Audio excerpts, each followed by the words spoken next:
Ladies and gentlemen, welcome to Talk Spicy. I'm Coach Gene Clemens. Thank you for joining me wherever you're joining me. Rate the show, comment, agree, disagree, but whatever you do, keep it spicy. 5-star ratings are appreciated. If you're joining me on the YouTube channel, you know what to do. Like, subscribe, all of that good stuff. I hope you had a great weekend, an all-star weekend. For me, it was pretty low key. It was pretty low key. I think that what we know is that the NBA All-Star game is just infinitely better than the NFL's All-Star situation. The NBA All-Star game, is just better than the NFL's Pro Bowl situation. Not just the game that obviously is better because there's basketball going on, and you don't, even though they're not playing a ton of defense, you don't drastically change the look of the game when people don't play defense. But also just the overall All-Star weekend just seems to be a better weekend. So shout out to the NBA that continues to get these things right. And the NFL's got to do something because we don't want to watch that. Nope. We're good. You know what else we don't want to watch? You know what we don't want to see? We don't want to see people publicly bitching and complaining about women getting coaching jobs on NFL staffs. Like, I really thought about this for a second because as a guy who's been a coach who either has tried to ascend up the ladder or have watched other really good, hardworking, dedicated coaches ascend up the ladder and get nowhere, I know that the natural thing to do is to feel salty that some woman, oh my gosh, was able to ascend to a level that you or I were not. I know that the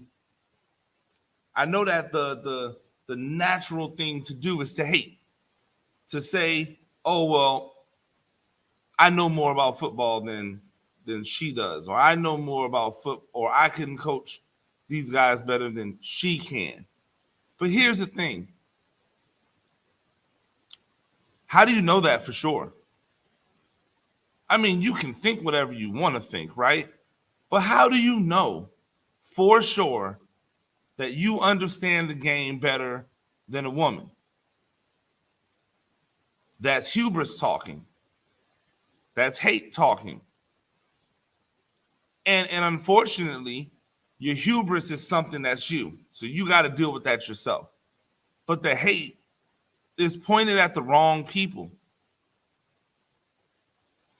Why would you be mad at the woman for taking advantage of the opportunity that's afforded to her now that has never been afforded to her before? There have been women in the game for God knows how long. I know countless amounts of women who understand football at a high level. This is, by the way, this is not me caping for women. Y'all know I don't get down with the caping. They can defend themselves. This is my message to all our coaches out there who might be salty about it. This is the thing that I have to remind myself anytime that I give a twisted eye at a hire. Don't be mad at the women getting these opportunities. Applaud it. Right? Applaud it. Why? Because your blessing doesn't come at the detriment of others. There is no rule that says in order for me to be great, others have to be bad. In order for me to rise, others have to drop. There is no rule that says that. So when these women get these opportunities and then they go in there and they kill it, you have to applaud it And then you have to say to yourself the same way you would when they hire an unqualified male, because we see unqualified males get hired all the time. So why would we be surprised that a qualified woman is getting hired when we see unqualified male people get hired all the time? The way you should be handling this is the same way you should handle it when an unqualified male gets hired. When I get my chance, if I get my chance, I'm going to kill it. I am going to prepare myself for the day that I get the opportunity. And when I get the opportunity, I'm going to kill it. That's the only thing we can do, ladies and gentlemen. It's the only thing we can do. And by the way, that goes for any walk of life. That goes for any walk of life. Anytime we're dealing with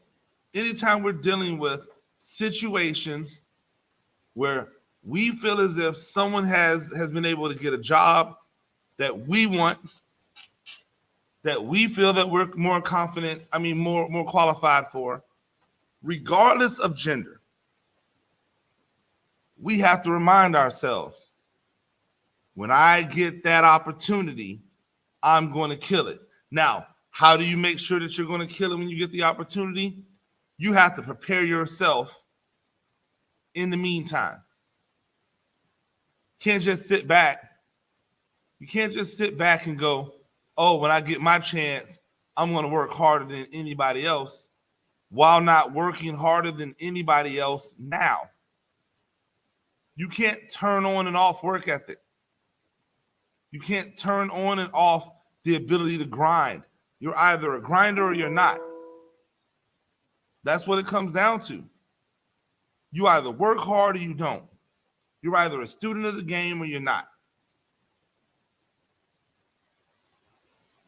When people try to change their mindsets, it's very similar to New Year's Eve or New Year's resolutions.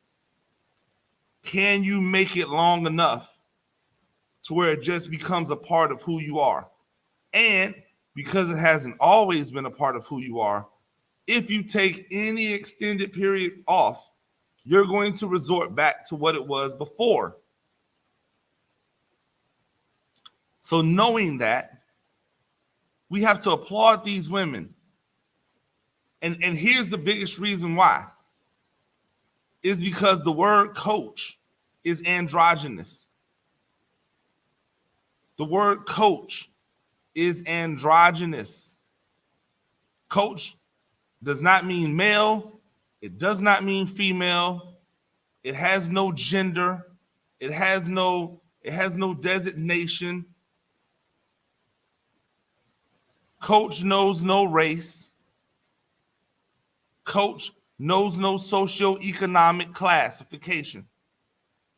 If you are a coach of whatever sport it is, you are called coach. Male or female. Some of the best cheerleading coaches I know are men. Why is that? Nobody's looking at those men with a side eye saying, oh, how did that man get that job over a woman? No. They're accepting the fact that that man has a skill set that he can put into play when it comes to cheerleading.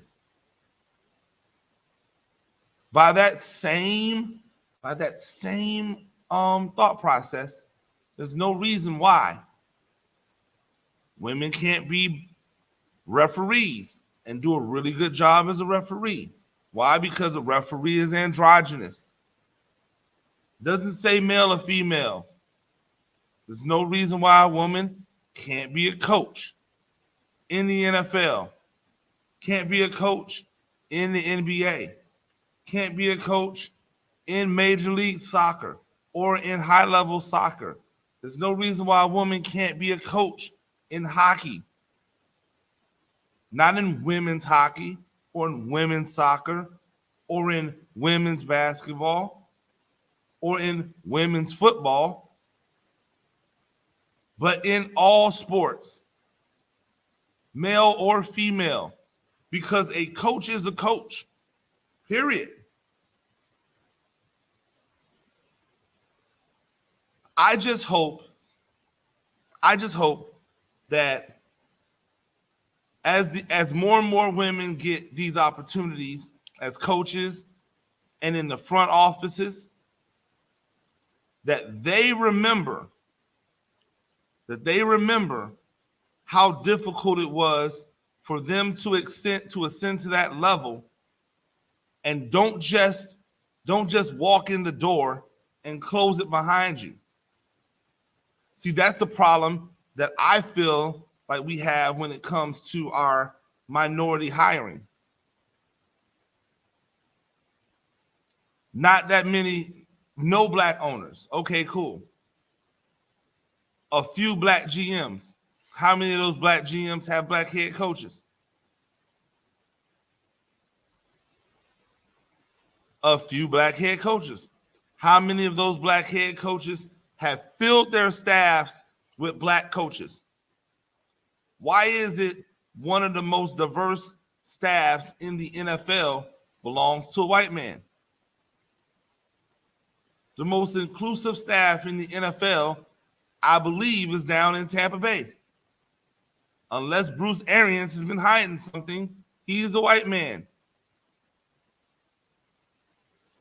I have long questioned why that wasn't the case in Pittsburgh. I have been told that that's because up until recently, Mike Tomlin didn't have full autonomy to hire who he wanted. If that's the case, that's sad. Don't know that's the case. But if that's the case, that's sad, but it also says a lot. We'll see what the coaching staff looks like. We'll see what the coaching staff looks like in Houston. We'll see what the coaching staff looks like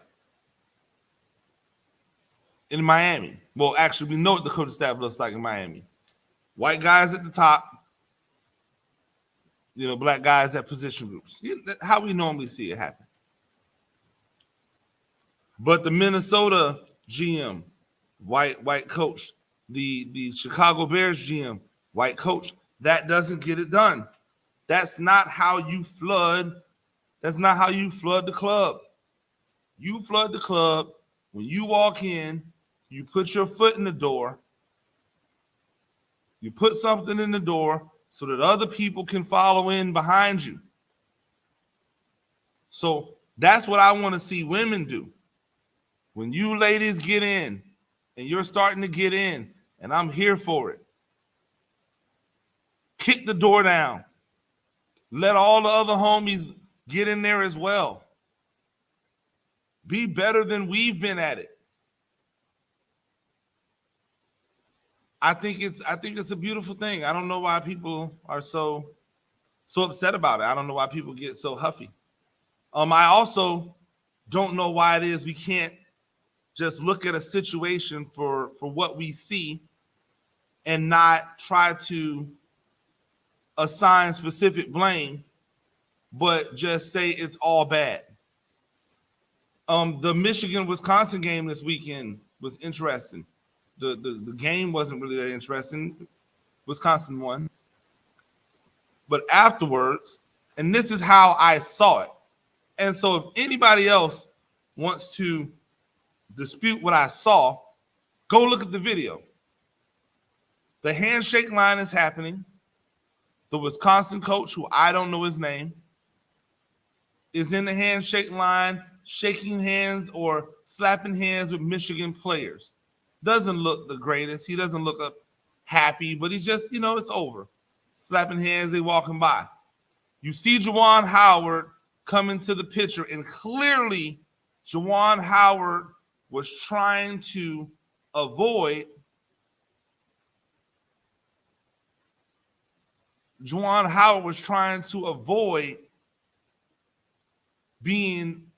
shaking hands with the Wisconsin coach. I believe that Juwan Howard was upset by how the game ended. I believe, if I'm not mistaken, the Wisconsin people caught the timeout to set up like a press, and it was pressing like with a few seconds left in the game or something along the lines. That's inconsequential. What is that the Wisconsin coach stepped in front of and stopped Juwan Howard. Now, to me, and I'll just go to me because clearly every people have their own opinions, and I'm not here to go in. I'm here to tell you what I saw. You step in front of somebody that's clearly not ready or doesn't want to talk to you, you are inciting altercation. Stepped in front, put his hand up, seemed to be talking really stern to Juwan Howard. So Juwan Howard starts talking sternly to him as well. Juwan Howard puts his hands up and looks like he grabs the guy or about to start grabbing the guy. This is a bad look. It's a bad look for both guys. Can't be doing that. Both guys can't be doing that. It continues to get chippy, but they get broken up. People get in the way. The assistant coach then looks as if he pushes one of Juwan Howard's players. Something was said. I don't know what was said. All I know is Juwan Howard reached out his 6'10" or 9" arm and mushes the coach. He didn't punch the coach. He didn't slap the coach. He pushed him and had shook his fist at him. This is as clear as day on video, right? Again, not a good look for anybody. So then why is it that the headline reads,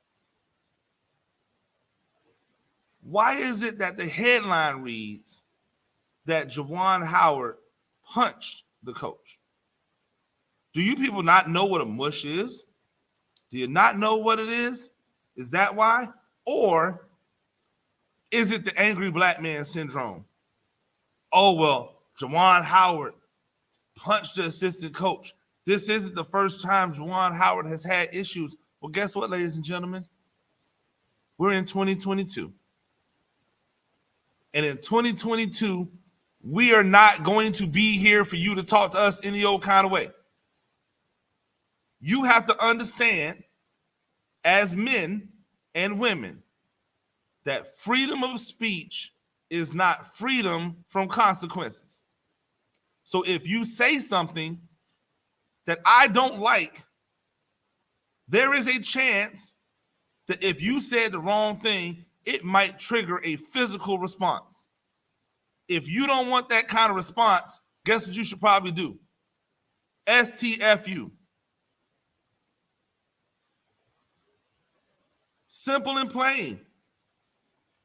Now, it's a bad look. Both parties are wrong. Juwan Howard's going to have to sit down, right?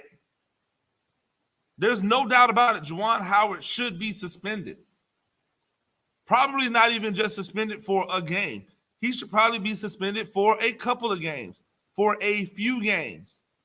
However, this idea that Juwan Howard is like this despicable human being and Juwan Howard should be fired is the reason why we have these issues. Because I haven't heard anybody say anything and call the name of the Wisconsin coach or his assistant coach that incited the physicality. See, in my mind, the person that incites the physical altercation is just as responsible as the person who throws the shot.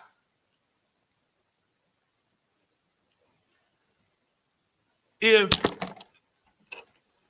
you do something that gets you mushed, You are just as responsible for getting yourself mushed as the person is that mushed you. You can't be a bully and then claim victim. That's not how that works. But that's how it's been done for so long that people believe that's right.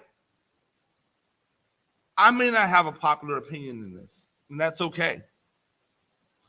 As most of you know, I am not here to just run with the sheep. I'm not here to just wholesale agree with everything that you say. I can only tell you this from my perspective.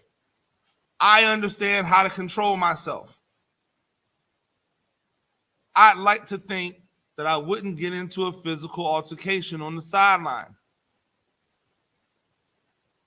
I like to believe that I am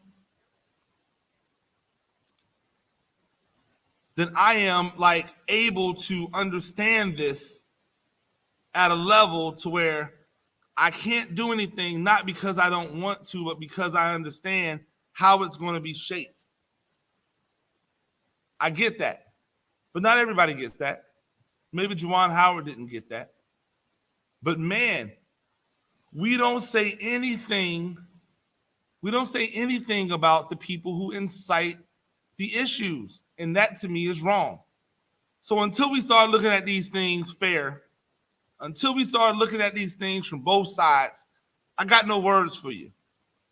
If you decide you want to say, oh, well, this is a horrible look for this guy, or that guy should not have done that, I'm going to ask you simply, well, what is the responsibility of the other person? Where are they liable?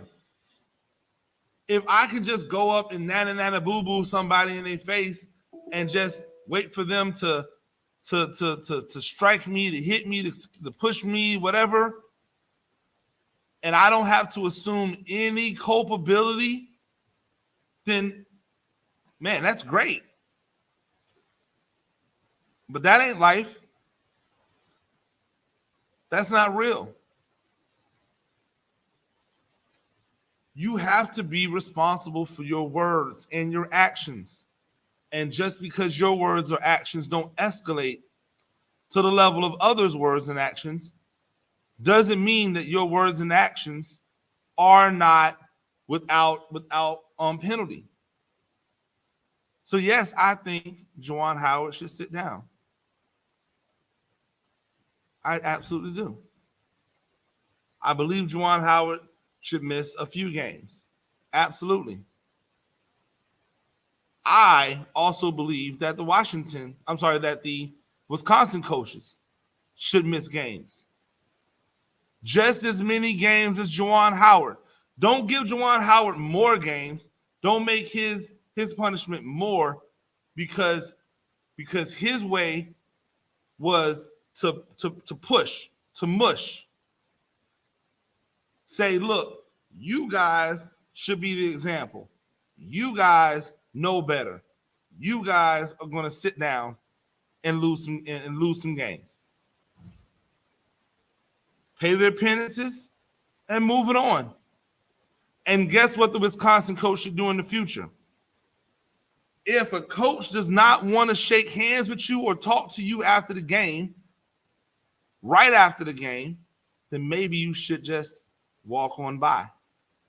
Because I am 100% sure that doesn't get started if the Wisconsin coach just allows Juwan Howard to walk by him like Juwan Howard was trying to do. It's that simple. If I don't want to shake your hand, then don't shake my hand. You don't have to try to tell me how things should be done. You don't have to try to tell me what I should be doing. I don't respect you like that. You think Juwan Howard cares about some 5'9", 5'10" dude who ain't never been in the trenches like he's been in the trenches? Who hasn't had to work and scrap and be doubted to get to the level like Juwan Howard has? Juwan Howard should be an NFL. an NBA head coach right now. The only reason Juwan Howard's at Michigan is because Juwan Howard finally started to go, I don't think I'm going to get a chance. Look at Patrick Ewing. Should have been an NBA coach. Sat on the benches, worked his way up, never got the chance. Had to watch countless amounts of young video coordinators get the speed up to the job. So now he has to be here in college at his alma mater, where he has to deal with all of the stuff that you have to deal with in college. And now he then has to get a lecture from a guy who just was trying to beat his brains in. He probably wasn't ready. You probably should have let him walk by. Lesson learned, Wisconsin. Lesson learned, Juwan Howard. You got to handle these situations better. You don't have to sit there and take it from anybody. But that just also means you can just turn and walk away. Because you're physically the bigger man. So it's easy for you to turn and walk away. And I know I'm saying that as a guy who finds it difficult to turn and walk away. But you got more to lose than he's got to lose.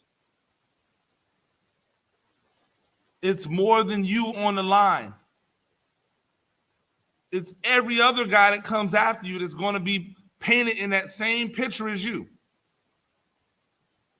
He doesn't have to worry about that.